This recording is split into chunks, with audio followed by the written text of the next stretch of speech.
ser bautizados con el Espíritu Santo.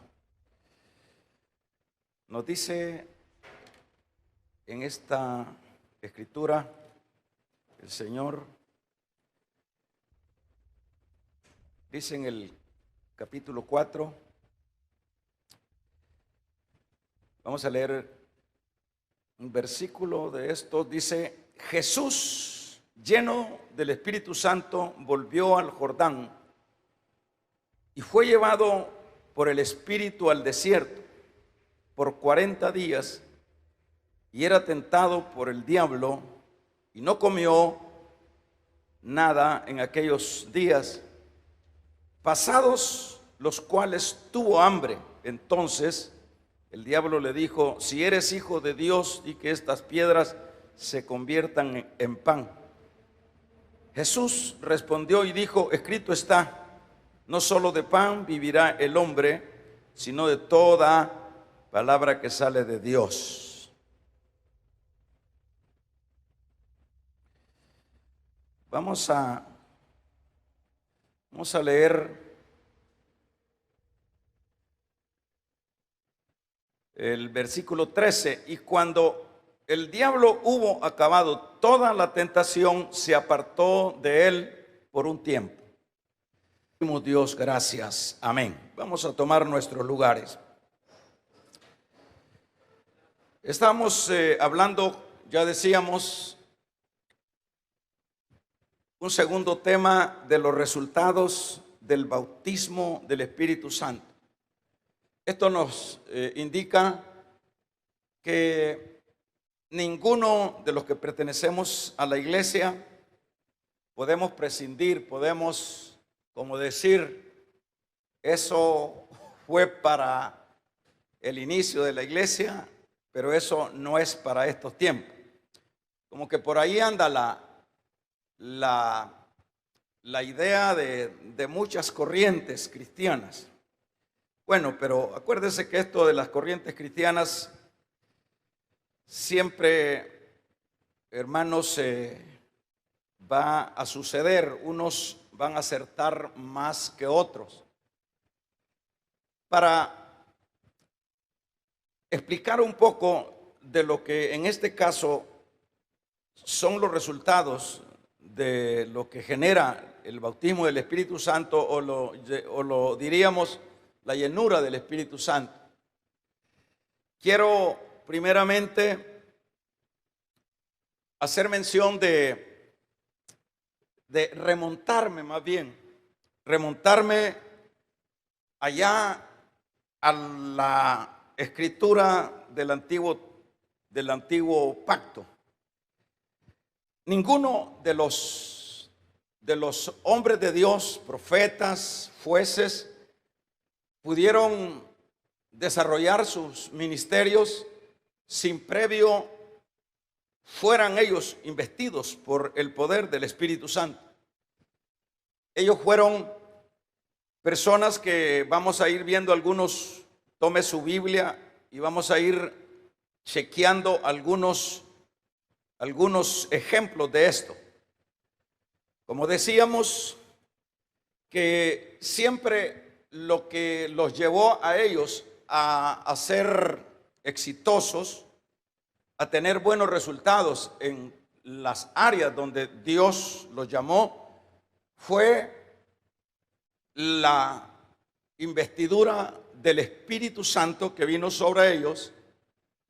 Pero en este caso quiero aclarar que en estos tiempos antiguos el Espíritu Santo era esporáneo, aparecía de acuerdo a la urgencia, de acuerdo a la necesidad. No igual que ya en el periodo de la gracia, que es en el cual nosotros estamos. En este tiempo era cuando había esa necesidad, que es que aparecía lo que es el Espíritu Santo, y esto pues daba resultados a los que experimentaban estas experiencias. Vamos a ver, por ejemplo, váyase a la Biblia y vamos a a ver en el primer libro de Samuel. Vamos a chequear en Jueces primeramente. Vamos a ver el libro de Jueces. Abra conmigo la Biblia en el capítulo número 6 para que vayamos como asimilando la urgencia, la necesidad de lo que es la intervención del Espíritu Santo. Por ejemplo, a Gedeón se le da, hermanos, lo que es el ministerio, llamémosle, y en este caso, pues era el enfrentar a los enemigos, a los millones de personas que venían sobre Israel.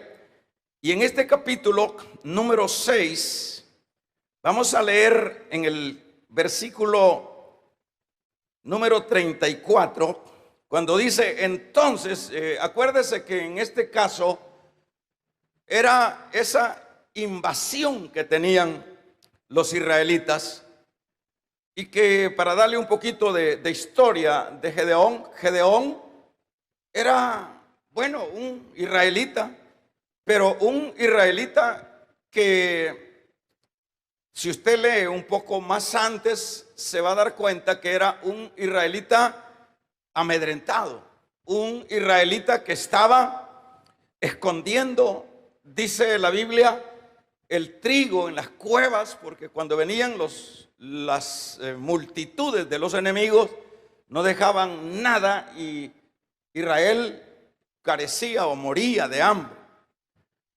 Ahí usted puede ver, se habla de un hombre que estaba escondido, se habla de un hombre que, bueno, en esas condiciones no servía, porque en este campo espiritual, si nosotros no entendemos que es necesario, urgente, vital, lo que es la intervención del Espíritu Santo, pues realmente, como hemos venido diciendo, vamos a ser cristianos, por supuesto. Es que eso no altera el que seamos cristianos, pero vamos a ser cristianos del montón.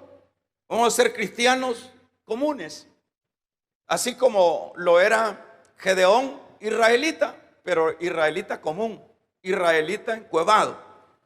Y lo que vemos acá es, ya le di un poquito de contexto en esto, en el versículo 34 dice, entonces vino el Espíritu de Jehová, vino sobre Gedeón, y mire los efectos, y mire el resultado. Y cuando éste tocó el cuerno, luego que había venido sobre él el Espíritu Santo, este hombre luego dice, toca el cuerno, y los abiesaritas se unieron con él, y envió mensajeros por todo Manasés, y ellos también se juntaron con él. Asimismo envió mensajeros a Aser, a Saulón, a Nectalí, los cuales salieron, y ¿qué dice? A encontrarse con él, ¿verdad? Ahí lo que vemos que Gedeón es precisamente en el momento que es investido por el poder del Espíritu, que dice acá, es en ese preciso momento cuando este hombre cambia el temor, cambia la actitud, como ya señalaba antes, y ahora toma la trompeta. La trompeta es sinónimo o es señal de guerra. Cuando Gedeón toca la trompeta, imagínense que luego, entonces, luego de tocar la trompeta, dice, esto es importante, luego se reúne gran parte de Israel y los de Manasés y los de Saulón y los de Nectalí. Lo que vemos ahí como resultado de esa investidura que decía al principio, no era una investidura permanente, era una investidura que el Espíritu daba, pero era temporal, y luego eso no continuaba. Pero lo que quiero destacar acá es vea usted el resultado de la autoridad. Inmediatamente solo toca, solo es investido por el poder del Espíritu de Jehová, dice acá, que es el mismo Espíritu que nosotros hablamos y predicamos. Luego viene lo que es, hermanos, esa autoridad, ese respaldo de convocatoria, luego aparece. Ahí podemos ir viendo las cosas. Y yo no voy corriendo, yo no me interesa correr ahorita, pero por lo menos lo poquito que vamos a hablar lo vamos a ver detenidamente. Ahora vamos a ver en el primer libro de Samuel, fíjese bien, váyase conmigo, el primer libro de Samuel, en este capítulo, vamos a ver en el capítulo número 10, el capítulo número 10 del primer libro de Samuel, en el versículo número 5, aquí se está hablando, por supuesto, hermanos, de alguien que también nosotros conocemos. Aquí en el versículo número 5 dice: después de esto llegarás, le dice Samuel a Saúl, llegarás al collado de Dios, donde está la guarnición de los filisteos, y cuando entres allá, le está diciendo el profeta al rey que acaba de ungir: en la ciudad encontrarás una compañía de profetas que descienden del lugar alto. Estos estaban arriba, estos profetas, y delante de ellos salterios, panderos y flautas y arpa, y ellos, dice Samuel, le dice a Saúl, profetizarán.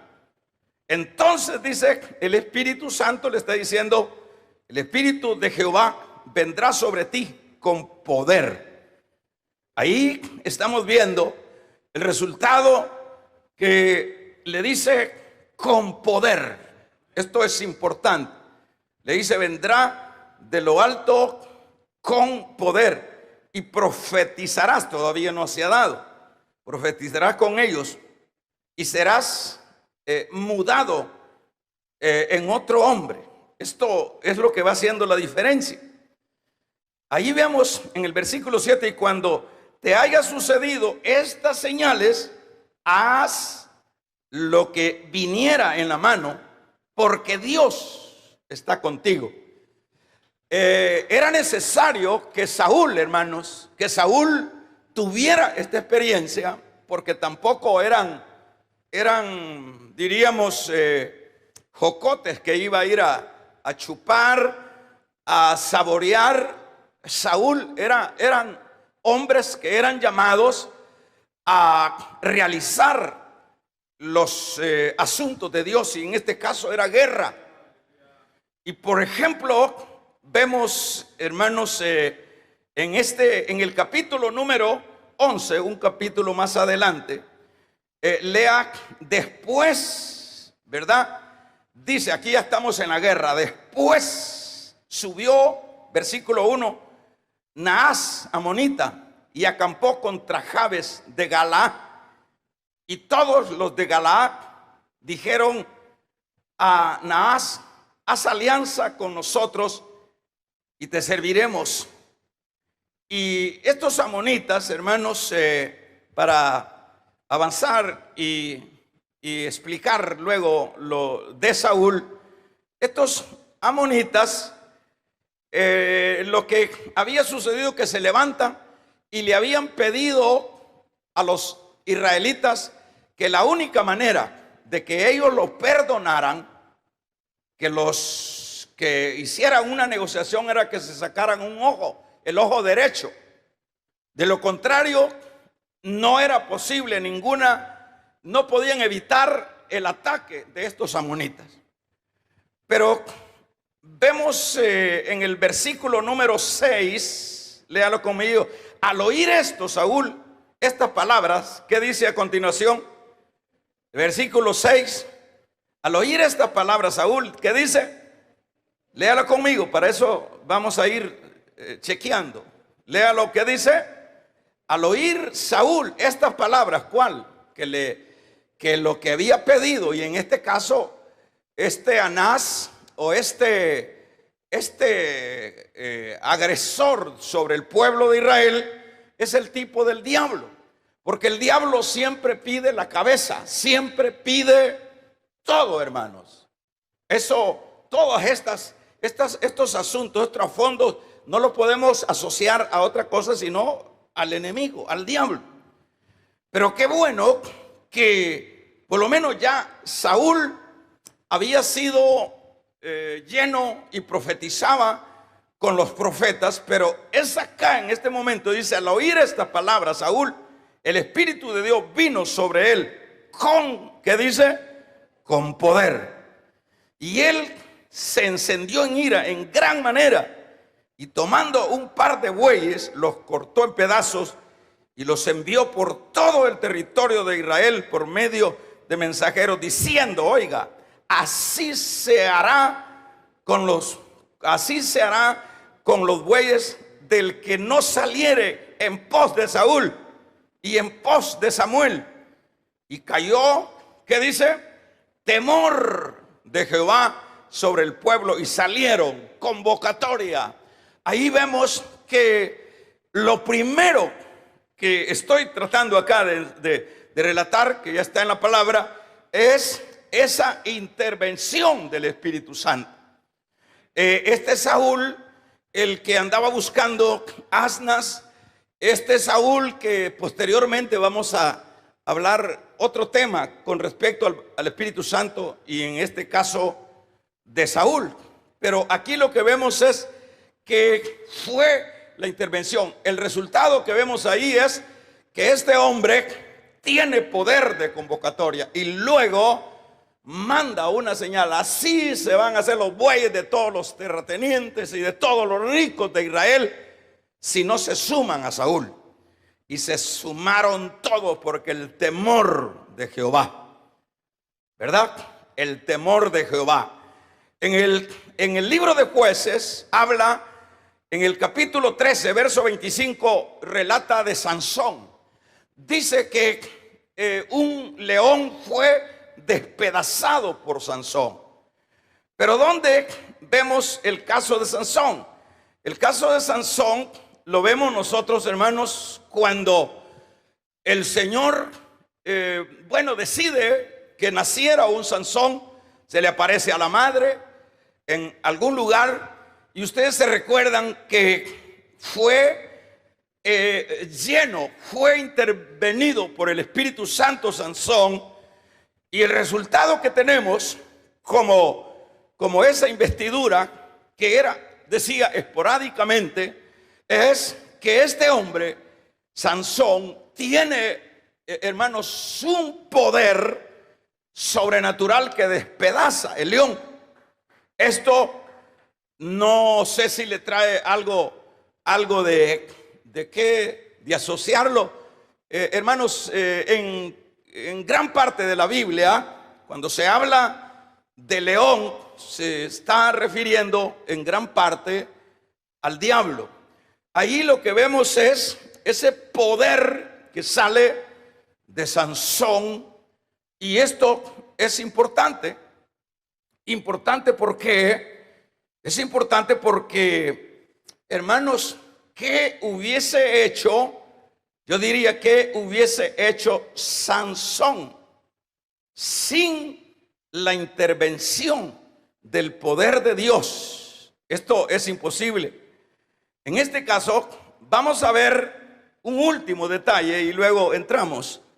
Vamos a ver el caso de Jueces 3. Váyase una vez más al libro de Jueces. Esto nos sirve de base para que aprendamos que desde que aparecen allá las menciones de las guerras, de las batallas de Dios y de los hombres de Dios, era necesario, por supuesto, lo que era la intervención del Espíritu Santo.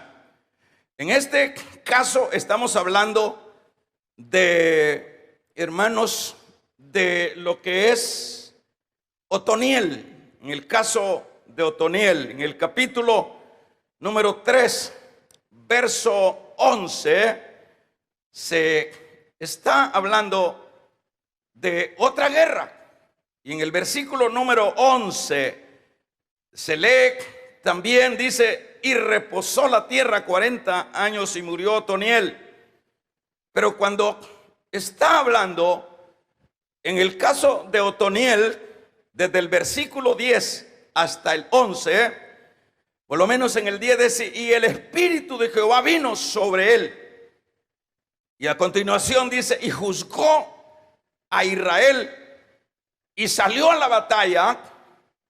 Vamos a ver, y Jehová entregó en su mano a Cusán Risataim, rey de Siria, y prevaleció su mano contra Cusán Risataim, y reposó la tierra 40 años, y murió luego Otoniel.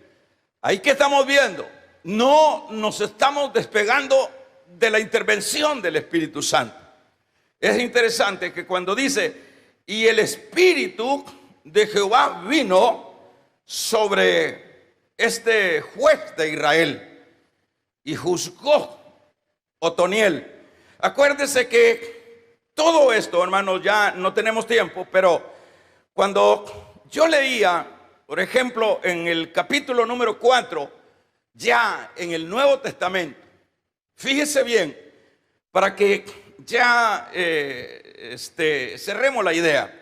En el capítulo 4 del libro o el Evangelio de Lucas, lo que leíamos allá es, acuérdese que en el capítulo número 3 de Lucas, también de Mateo, nos habla que el Señor fue llevado al Jordán y dice la Biblia que vino sobre él el Espíritu Santo a manera de paloma. Y en este caso, cuando dice que vino el Espíritu Santo sobre él a manera de paloma, en este capítulo 4 de Lucas dice, lleno del Espíritu Santo, volvió al Jordán y fue llevado por el Espíritu al desierto. Aquí vamos a ver otra versión, dice, fue llevado en el poder del Espíritu al desierto. En este caso, acá vemos, hermanos, un ejemplo tremendo. Aquí vemos el máximo ejemplo, ya no de Otoniel, ya no de todos estos que hemos mencionado, sino que vemos nada menos al Dios encarnado, al Dios hecho carne, al Dios todopoderoso. Porque uno pudiera decir, si hablamos en este caso, si uno pudiera decir, bueno, Dios es el que se hizo carne, pues Dios tiene todo el poder, y eso es un hecho. Pero acuérdese que cuando hablamos, cuando se habla en el término hijo de hombre, que en este caso usted lo puede encontrar en el libro de Daniel, capítulo número 7, cuando Daniel ve en esa visión que en las nubes, ahí es a donde sale la primera mención del Hijo del Hombre. Cuando dice que en las nubes había uno que cabalgaba en las nubes como similar a Hijo de Hombre. Eso es lo que toman los judíos para, hermanos, esa es la base de que su Mesías, su ungido, vendría en las nubes. Y usted ve allá en Mateo que dice que viene en las nubes del cielo el Hijo de Hombre. Pero ¿por qué tengo que decirle todo esto? Irme hasta Daniel y todo esto. Por el hecho de que yo dije hace un momento que luego nosotros decimos, bueno, si es Dios el que se encarnó, es Dios y bueno, Él es el Todopoderoso. Pero cuando se habla del Hijo del Hombre, cuando hablamos del Hijo del Hombre, estamos hablando del Dios hecho hombre. No estamos, es decir, Él como dice el Pablo cuando habla a los filipenses, Dios les dice de esta manera, haya pues en vosotros este sentir que hubo en Cristo Jesús. Él, siendo Dios, no estimó dejar de ser Dios, sino que se humilló, sino que tomó cuerpo de hombre y en calidad de siervo se entregó. Dios hecho hombre, dicho de otra manera, Él estuvo en esta carne suya y en esta carne mía. Él se humilló tanto al hacerse esto, pero eso que fuera el Hijo de Dios, que es más, en este mismo libro de Lucas 1:46, si no estoy mal, dice que el Espíritu vino sobre María. El Espíritu lo engendra. Imagínense toda la intervención del Espíritu. Y en este caso, hermanos, cuando estoy diciendo que Él es el Hijo del hombre, lo que está diciendo que Dios se iba a encarnar en un hombre y que iba a tener las debilidades de un hombre. En este sentido es que en esas condiciones de hombre, ¿me están entendiendo, hermano? En esta condición de hombre, Él no puede desarrollar ese ministerio tremendo, porque el ministerio que Dios le ha dado al Hijo es el ministerio de una guerra espiritual. Es el ministerio no de una guerra con una nación, con una potencia. Es una guerra, como lo dijo Pablo allá a los Efesios, que no lucha con carne ni sangre, sino contra potestades, contra huestes del mal que deambulan en los aires. La guerra que venía a desarrollar el Hijo del Hombre, esa guerra era con potestades, era con, hermanos, con gobernadores del aire. Damos un amén. Y cuando habla de gobernadores del aire y de gobernadores de potestades, eso nos da, hermanos, la luz que el diablo tiene en cada país. Tiene un gobernador, tiene un gran gerente diabólico, ¿verdad? Porque eso es lo que ve allá Daniel, el rey de Tiro. O sea, hay un gobernador. El Salvador tiene un gobernador de esa naturaleza. Y para avanzar todos los países, es decir, de esa manera es que se iba a enfrentar el Hijo de Dios. Pero el Hijo de Dios no iba a venir a violentar leyes. No iba porque, no, yo aquí la voy a hacer de Dios, porque aquí voy a sacar el poder de Dios, porque aquí, yo de todos modos soy Dios hecho carne. Dios, hermanos, si violenta el plan de guerra, si altera el plan de guerra, no hay salvación. Y ese plano de lo que era el plan de salvación estaba justamente determinado, detalle por detalle, que si el Señor violaba una regla de las que en ese concilio eterno ellos habían ya diamagrado, ya lo habían estipulado en esa eternidad, si Él violaba algo, no hubiese salvación. Estuviéramos nosotros perdidos sin esperanza. Por tanto, Él tenía que llevar paso a paso. Damos un amén. Y quiero decirle más, Él no se podía alargar más de lo que estaba estipulado, ni un minuto más, ni atrasarse un minuto más en esos 3 años de su ministerio. Estaba todo determinado. Y si Él violentaba, porque lo podía hacer, pero entonces fallaba el plan. Por lo menos usted se recuerda cuando le dijo Pedro: ten cuidado, Señor, que vas a ir, te van a matar. ¿Cuál fue la respuesta del Señor? Apártate, Satanás. Al mismo Pedro, que dicen que es el primer papa: apártate de mí, Satanás, porque tú no has puesto la mirada sino en la de la tierra y no en la de arriba. Es decir, era determinante, todo detalle, todo, hermano. Él pasó el dolor, Él sufrió en carne propia, Él tuvo todas las tentaciones habidas y por haber. Pero la palabra dice que fue tentado en todo, pero sin pecado. Bendito y alabado sea el nombre del Señor. Ahora, ¿por qué tengo que decir esto? Estoy diciendo todo esto porque no se podía. Bueno, voy a ir a hacer la obra, Señor. Voy a ir a hacer tu obra, el plan de redención lo voy a ir a hacer, Señor. Pero lo voy a hacer a mi manera.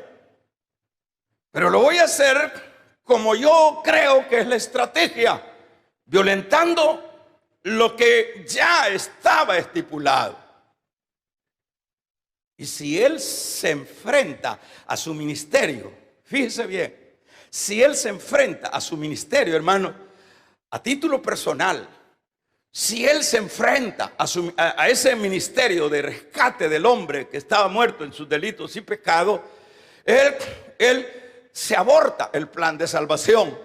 Pero en este caso, él sabía, como le decía, que desde su concepción, el Señor fue esa concepción por medio del Espíritu Santo. El que tenga oídos, oiga. Porque, pues sí, como que esto del Espíritu Santo ahora para la iglesia moderna, como que no tiene mucho pegue, como que no tiene mucha importancia. Bueno, eso es problema de cada uno, hermano. Al fin y al cabo, cada quien tendrá que dar cuentas en su momento. No cuentas de que vaya a ser castigado para echar al infierno. Cuentas de su talento. Cuentas de que, porque yo lo he dicho muchas veces, que Dios no nos trajo acá para que nos muramos de gordos, para que nos muramos de viejos. Nos trajo para que seamos para la gloria de Dios. Vamos a regalarle ofrendas de palmas al Dios de la gloria. Nos trajo para que diéramos fruto. Ahora, si usted cree que el evangelio es no hacer nada, allá nos van a contar las costillas.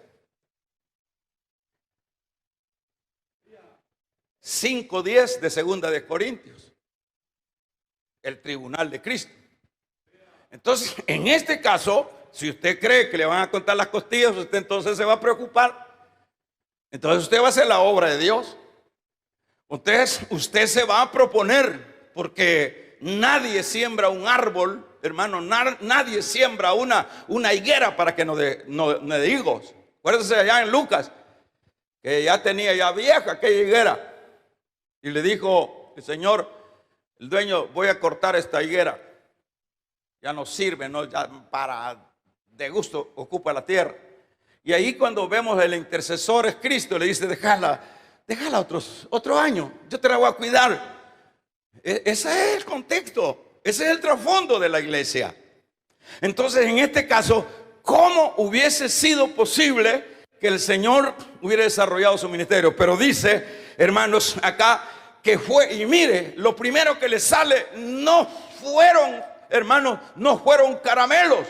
Lo primero que les sale en ese ministerio, damos un gloria a Dios, no fueron galletas, no. Lo primero, y dice, pero en el poder del Espíritu, vamos a regalarle ofrenda de palmas al Dios de la gloria. En el poder del Espíritu, lleno del Espíritu Santo, volvió al Jordán y fue llevado por el Espíritu al desierto. Y es acá donde hay el primer combate de su entrada a su ministerio. ¿Por qué? Primero, ¿por qué el Señor le da la importancia al bautismo? Porque el símbolo del bautismo en agua, pues lo que significa es el identificarnos con su muerte. Eso es lo que significa el bautismo en agua, simbólicamente. Pero usted dice, ¿y por qué él se bautizó? Él no se bautizó ¿para qué? Para dejar enterrados los pecados. Él se enterró, él se bautizó, decía, no por esa causa por lo cual nosotros la hacemos. Él se bautizó para no violentar el estatus humano, el estatus de hombre. Es decir, llevar al pie de la letra todos los detalles. Vamos a regalarle ofrenda de palmas al Dios de la gloria. No fue porque él necesitaba, hermanos, dar simbólicamente o enseñarnos que había que bautizarse. No, él estaba, por eso es que él fue quien se apegó a la ley, el único que cumplió la ley. Él fue el único, porque él dijo: yo no vine a abrogar la ley, sino a cumplirla. De ahí se agarran aquellos: ya ve que el Señor vino a cumplir la ley. Pero entonces, que se pare otro gallo, como dicen por ahí, y que se vea que cumpla la ley, no hay ninguno. El único fue Cristo. Y aquí es donde vemos, hermanos, con esto vamos finalizando. Aquí lo que vemos es que, como decía, no eran caramelos. Cuando Él inicia su ministerio, va al desierto. Desierto en un sentido literal, pero el desierto se puede aplicar a lo que es este mundo. El desierto del mundo, el desierto donde carecemos de amor, el desierto donde carecemos de afecto, el desierto donde no hay agua de vida, el desierto donde lo que hay es odio. Damos un gloria al Señor, hermano. Pero acá es una cosa literal. Dice que estando, 40 días, y aquí vienen los ayunitos. Pero por ahí hayan diciendo algunos cristianos modernos que no hay que ayunar, porque ya ayunó Cristo por nosotros. ¿Qué le parece, hermano? No hay que ayunar, porque ya. Entonces ahora la gran mayoría de iglesias, por eso todos estamos panzoncitos, ¿verdad? Por eso estamos como que estamos así un poco de 7, de 8 meses, ¿verdad?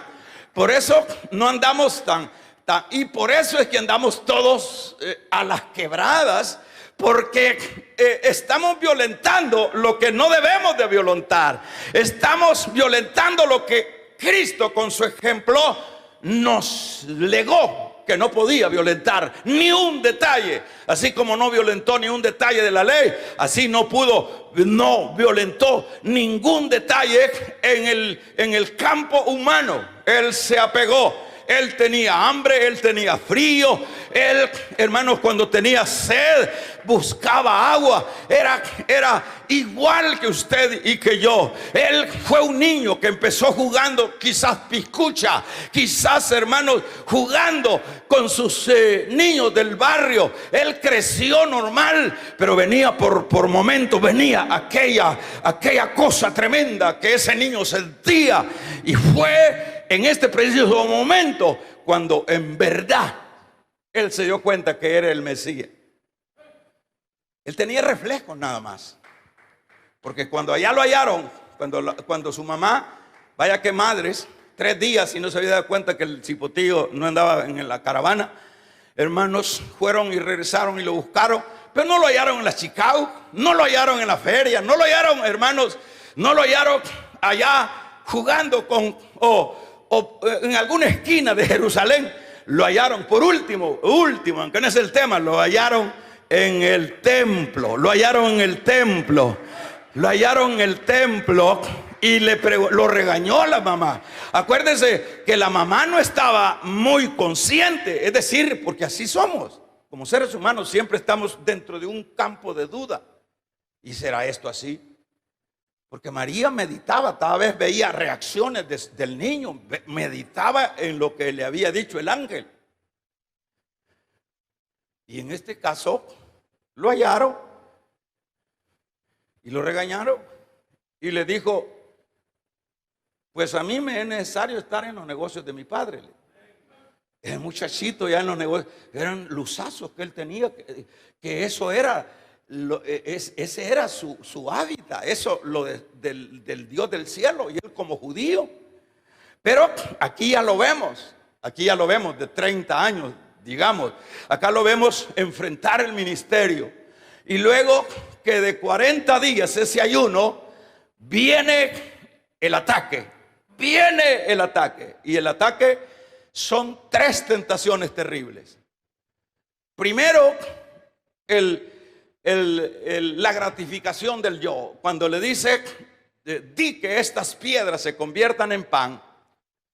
Eso corroborará. Mire el diablo como es de astuto, hermano. El diablo tampoco sabía. Porque si el diablo, es que el caso de Cristo se lo voy a poner así: es como, la palabra, tómela de la manera más madura, es como un mercenario que entró en el campo ocupado, a tal grado que Satanás no sabía si era o no era, porque él se acordaba, Satanás, que le habían dicho allá en el Génesis, tú le vas a morder el calcañal, pero la simiente de la mujer te herirá la cabeza. Y él sabía que le iban a dar en la cabeza, y por eso es, pero él no hallaba a dónde agarrar. Por eso es que mató los niños allá en Egipto. Por eso damos un gloria a Dios. Y por eso es que él no atinaba, porque se le había metido el que lo iba a vencer. Vamos a regalarle ofrenda de palmas al Dios de la gloria. Él no atinaba. Satanás no estaba muy, ¿será este o no será este? Porque Satanás no es omnisciente ni presente. Él trabaja a través de esbirrios, trabaja a través de gobernadores, de demonios. Entonces, en este caso, cuando Herodes, ahí estaba, le tira a Herodes, se le mete el diablo a Herodes, y Herodes mata como a 70 niños de ese cantoncito ahí que era Belén. Un 70, dice, ahí se cumple la profecía. Raquel llora a sus hijos. Un llanto terrible de todos los niñitos de 2 años para abajo, hechos pedazos con los cascos de los caballos y con las espadas de los romanos. Satanás le buscó y no lo pudo agarrar, porque en la mañana, por eso es la obediencia, hubo un sueño que le dijeron, damos un amén, a José le dijo, levántate José, amén, amén, levántate, porque quieren matar al niño. Ese no anduvo ni haciendo café ni chocolate, hermanos, era acción, ese era acción. En ese preciso momento se levantó José, agarró su martillo y agarró su sierra, hermanos, y su cepillo de cepillar madera, y luego le dijo a María, no, ahí te lava la boca después, vámonos, porque cuando llegó el diablo ya no halló al Señor. Vamos a regalarle ofrenda de palma al Dios de la gloria. Ya no lo halló. Y acá, en este caso, cuando está este combate, el primer combate, diríamos ya guante a guante. En este caso, la tentación. Si eres hijo de Dios, di que estas piedras se conviertan en pan. Como el punto aquí es, gratificate. Uno tenés que. Y lo otro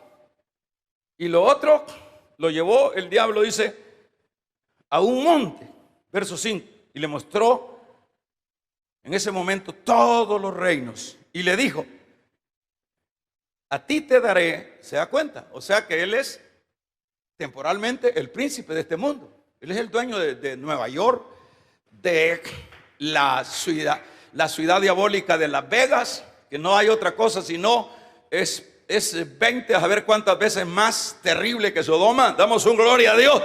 Él es el dueño de todo el materialismo. Él es el dueño de toda la codicia. Él es el dueño de toda la rascacielos que hay en Rusia, en Europa. Damos un amén. Yo no sé cómo se la puso el diablo, pero quizás le puso una lámina y le dijo, te daré todo esto. ¿A qué apela ahí? Apela a la ambición. Apela a la ambición. Y eso es lo que le dice. Damos un amén, iglesia. Y le dijo, te daré todo si postrado me adorares. Todo será tuyo. El diablo le gusta la adoración. Le encanta. Por eso el cristiano tiene que tener mucho olfato espiritual. Ahora, ahí tenemos la respuesta del Señor. El Señor le respondía con la Biblia. Es necesario aprender la Biblia, saber la Biblia, no andarla de sobaquera. Él siempre respondía con la Biblia. Y lo llevó a Jerusalén, en el verso 9, y le puso sobre el pináculo del templo y le dijo, si eres hijo de Dios, es decir, no había mucho, Le dice, ¿será o no será? Pero si hace esto, entonces sí es. Pero le dice, si te echas abajo, dice, porque escrito está, pero no le dijo a dónde. ¿Verdad? Él recitaba, escrito está, pero no le decía. Pero el Señor le recitaba los versículos. Damos un amén, iglesia. Y le dijo, ahí le dijo, si eres hijo de Dios, échate de aquí abajo, porque escrito está, y esto es en el Salmo 91:11, a sus ángeles mandará acerca de ti, y en las manos te sostendrá. ¿Qué es lo que quería decirle? Mira, si vos sos, ya, es que el diablo ya sabía el plan, ya sabía eso de la mujer, a él no se le sacó de la cabeza, y por eso es que él buscó por todos lados. Pero el punto es que el Señor, hermanos, el Señor se defendió. El Señor se puso los guantes. El Señor peleó nada menos con el mero diablo. Y esto que quede grabado esta noche. Si el diablo no tiene empacho para, hermanos, para atacar al mero Dios, cuánto más a nosotros. Vamos a regalarle ofrenda de palmas al Dios de la gloria.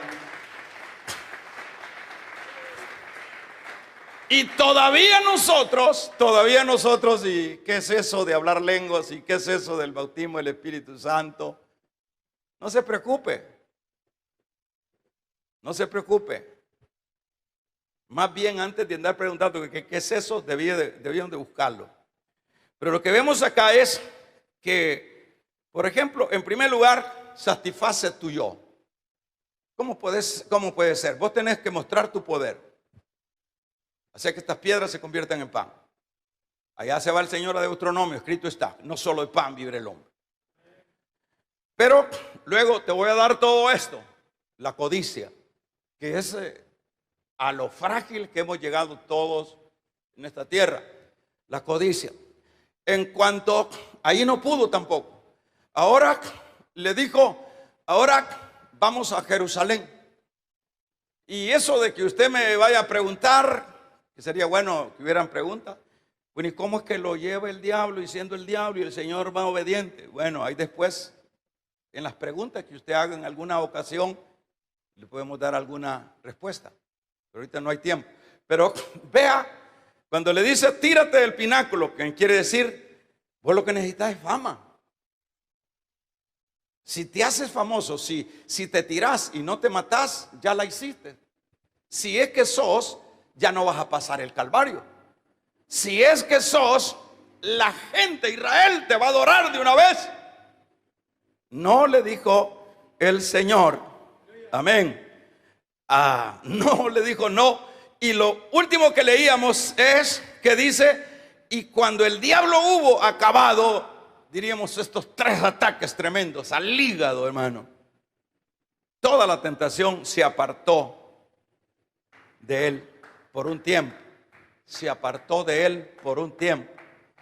No lo pudo vencer. ¿Con qué finalizó?